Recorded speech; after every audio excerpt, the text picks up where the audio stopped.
Scott, I know you're a good guy at heart. I know that because, well, you're me. And despite my flaws, I like to think I'm a good guy too. I understand that your world is different than mine and that has to have affected you a lot. Who's to say what you would be doing, who you would be as a person, if you had grown up like I did? My point is, I don't blame you for anything. I just need you to listen to me. I spent a lot of time with my dad growing up. I don't know if that was true for you, or what your version of dad was even like, but mine was great. He was always there for me, and not just out of some sense of parental duty, but because he really loved me and wanted me to succeed in life. One thing we did a lot was go hunting. Sometimes for wild pig or rabbit, but mostly for deer. I remember the first time I killed a deer. It wasn't a clean shot, and we had to track it over a mile before finding it dead in some underbrush at the edge of an empty field. My father took out his knife to show me how to field dress it, but before he handed it to me he stopped and put his hand on my shoulder. You never kill things or hurt things unless it is necessary, either for your survival or some greater good. This deer is clean, healthy meat that will feed us and your mom for several weeks. Us being willing or able to kill this deer doesn't make its life unimportant. It just means that we have to value ourselves above others while still trying to live a good and virtuous life. You understand? I said that I did, and I was being honest at the time, but of course that was the understanding of a child, and the world has taught me to more fully appreciate the importance of his words now. My father would also tell me stories about his own childhood. My favorites were always about the dog he had growing up named Rex.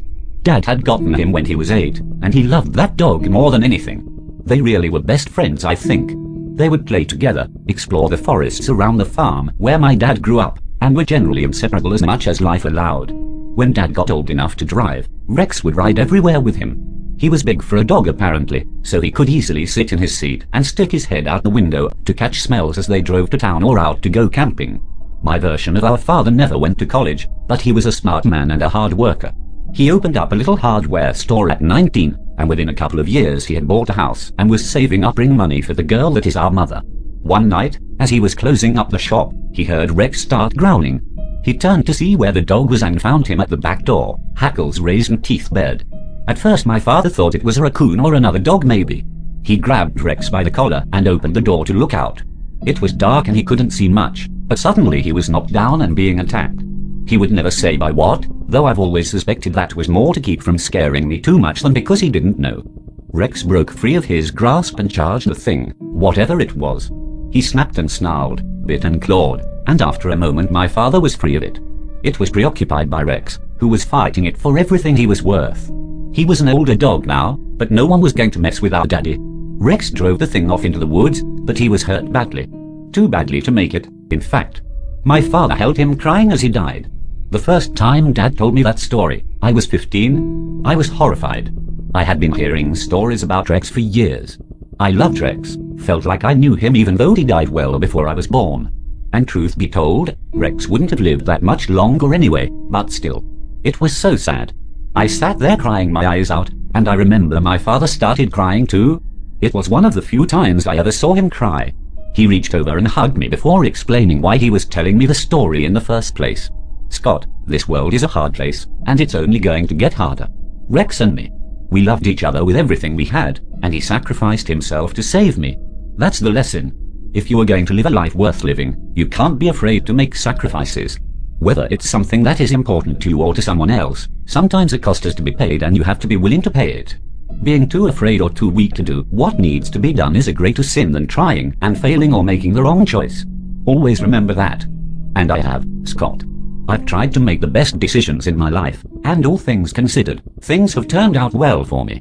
For instance, I remember the first time I saw our Christine. I felt such a strong surge of excitement and anticipation that I didn't even know what to say to her. And later, when we made love for the first time, I remember she cried. If I'm honest, I cried a little too. And I think I was too hard on her initially, Scott.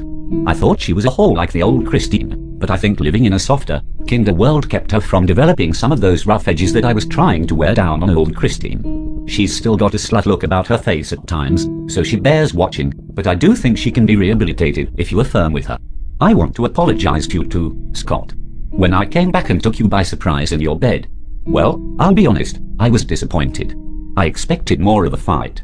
But you were half asleep, and just like our Christine, you've had the luxury of a softer life than I've had. I don't think less of you because you couldn't stop me from forcing you through the door.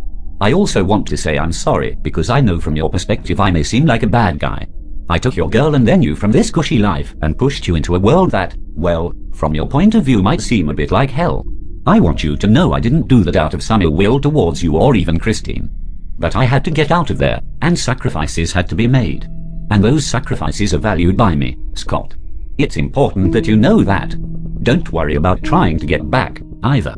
I know from the peaks I've managed to get in the last couple of weeks that you were trying, and you had figured out that combining our two papers was a part of it, but you won't get the rest. And I made sure to not leave any of your letters or envelopes on my side anyway.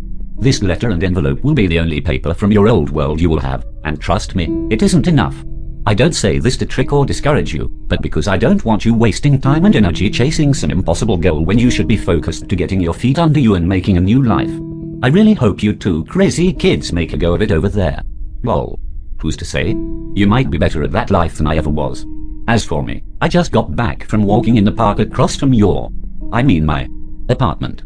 It seemed like I could hear birds singing everywhere. And I saw a woman walking a dog. Can you believe it? A real, live dog. I know this world isn't perfect. I can already see a lot of impurity and corruption. Maybe I can help correct some of that in time. But for now, I'm just going to enjoy my new life. I won't be writing you again, I'm afraid, but I'll think of you often. I'm going this afternoon to buy a puppy. I'd name it after you, but well, that would be weird. Lol. Have a good life. Sincerely.